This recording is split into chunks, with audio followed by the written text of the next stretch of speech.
আগামীর এই শিক্ষানীতি এটা যদি চলতে পারে, এটা যদি প্রতিষ্ঠিত হয় যেই প্ল্যান প্রোগ্রাম, তাইলে আগামী 20 বছরের ব্যবধানে নারী পুরুষ ছেলে মেয়ের বিভেদ এই বাংলাদেশের জমিন থেকে টোটাল উঠে যাবে। আমি বলি নতুন করে পরিষ্কার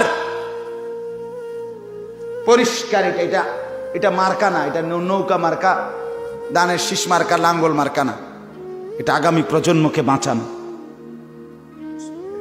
পরিষ্কার এই বাংলাদেশে সরাসরি এই কথা স্পষ্ট ঘোষণা হচ্ছে যে কোন ছেলে যদি 14 বছরের 16 বছরের সে যদি মনে করে নিজেকে আমি মেয়ে, তাকে মেয়ে হওয়ার মেয়ের যত স্বাধীনতা তাকে দিতে হবে।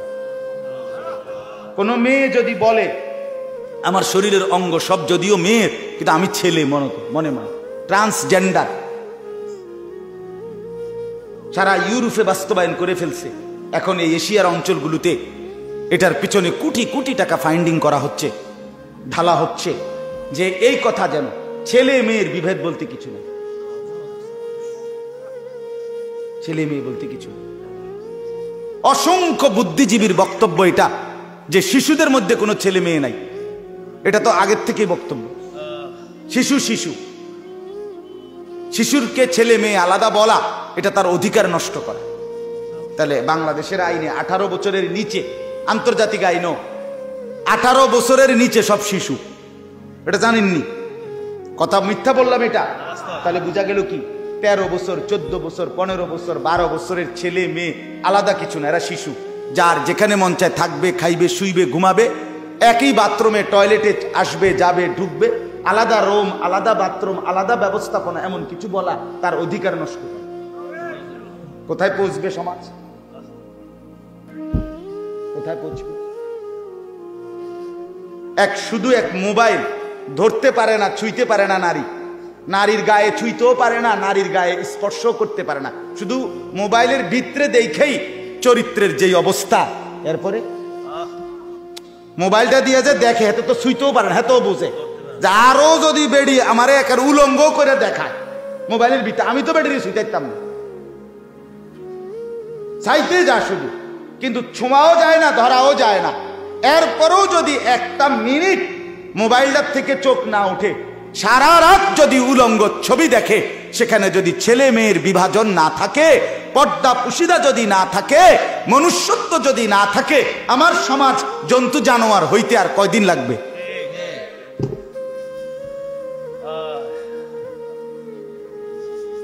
বলেন না বাপ? এই জন্য মোটামুটি দুঃসিদ্ধান্ত নিয়েছি যে বেশি দিন কইতে পারতাম না, বুঝি তো যেই কয়দিন ফারি, যে দিন ফারি, যেই বেলা ফারি, দূরে কই এলাম।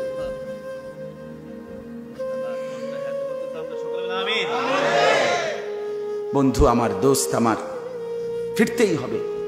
আগামী পরিকল্পনা আরো ভয়ানক, চরিত্রহীনতার সকল কিছু, ছেলে মেয়ে নারী পুরুষের বিভাজন, সব এলোমেলো, সব এলোমেলো, সব ফ্রি ম্যাক্সিং, অর্থাৎ অবাধ যৌন স্বাধীনতা। আল্লাহ আমাদেরকে মাফ করে দেন। আমি একটা আয়াত শুধু পড়ছি, কোরআনুল কারীমের 23 নম্বর পারা 39 নম্বর সূরা, সূরায়ে জুমার, এই সূরার 23 নম্বর আয়াত, এই একটি আয়াতই আমি পড়ছি। এই আয়াতটা তর্জমা বলে এখন আমার কথা শেষ। এই আয়াতটার মধ্যে একটাই কথা, আল্লাহ তাআলা এই কোরআন, আল্লাহ তাআলা তার 6টা বৈশিষ্ট্য এই একটি আয়াতে কোরআনের উল্লেখ করছে। কয়টা? 6টা বৈশিষ্ট্য উল্লেখ করে আল্লাহ বলেন সরাসরি যে আমার বান্দা শোনো, এটাই আমার হেদায়েত, আর এর দ্বারাই আমি কাউকে পথ দেখাই, হেদায়েত দেই। এটার থেকে ভিন্ন অন্য কোনো মাধ্যম দিয়া তুমি আলো পাইবা না, হেদায়েত পাইবা না। দিক নির্দেশনা যদি নিতে হয়, কসম আল্লাহর, এখানে আসতে হবে। ও বাংলা বই আর অঙ্ক, ইংরেজি, পদার্থ, জীববিজ্ঞান, রসায়ন বিজ্ঞানের বই দিয়া দুনিয়া চলবার মতো অনেক কিছুর ব্যবস্থা হবে, কিন্তু হেদায়েত, আখিরাত, পরকাল, মৃত্যু পরবর্তী অনন্তকাল জিন্দেগি, মনুষ্যত্বের জীবন, ইনসানিয়াত, ভদ্রতা, সভ্যতা, নম্রতা, উত্তম আখলাক।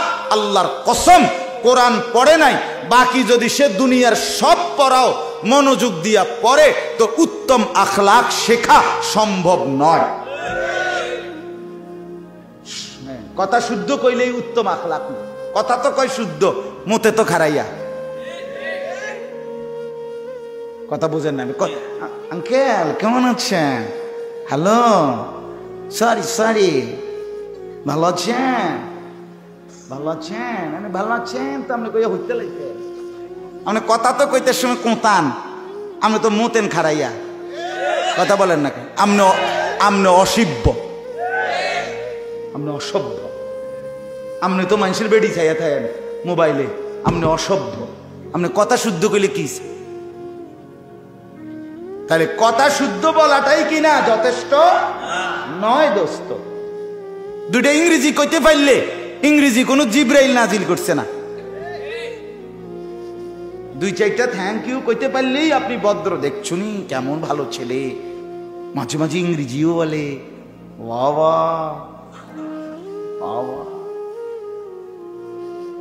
ছেলে তো মাঝে মাঝে ইংরেজি বলে, কিন্তু সারা রাজ্যে মোবাইল দেখে। আল্লাহ আমাদেরকে মাফ করে দোস্ত। এই জন্য আল্লাহ তাআলা এখানে কি বলে শুনেন, আল্লাহু নাজ্জালা, আল্লাহু নাজ্জালা।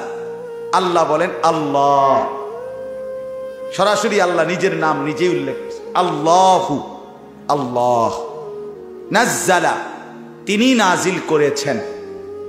এই কোরআন কে নাজিল করেছেন? এবার আল্লাহ বলেন আমি কি নাজিল করলাম। শোনো বান্দা, বৈশিষ্ট্য 1 নাম্বার, আহসানাল হাদিস। আমি যা নাজিল করেছি এই কোরআন, এটার প্রথম বৈশিষ্ট্য হইল আহসানাল হাদিস। এই গোটা কায়নাতের যত কথা, যত উচ্চারণ, যত শব্দ, যত বাক্য, যত বই, যত পত্রে, যত পণ্ডিত, যত বুদ্ধিজীবী, যত মানুষের যত উচ্চারণ, সমস্ত কথার চাইতে সর্বশ্রেষ্ঠ, সবচেয়ে সুন্দর, পবিত্রতম কথার সম্ভার, সমাহার এই কোরআন। আহসানাল হাদিস, আহসানাল হাদিস, সবচেয়ে সুন্দর কথা, সবচেয়ে সেরা কথা, সবচেয়ে সুন্দর। আল্লাহ তাআলা বলেন এটা কোরআনের বৈশিষ্ট্য, আহসানাল হাদিস। অতএব কোরআনুল কারীম পড়ে নাই, কোরআনুল কারীম দেখে দেখেও পড়তে পারে না, কোরআন থেকে কিছু শিখে নাই, সে ভালো কথার সন্ধানই পায় না, ভালো কথার সন্ধানই পায়। বলে না, ভালো কথা অন্য বই তো আছে, আছে মিশ্রিত। মিশ্রিত মানে হলো ভালো মন্দ, যৌক্তিক অযৌক্তিক দুইটা মিলাইয়া। দরকারি কথাও আছে, বেদরকারি কথাও আছে, আছে কিনা বলে?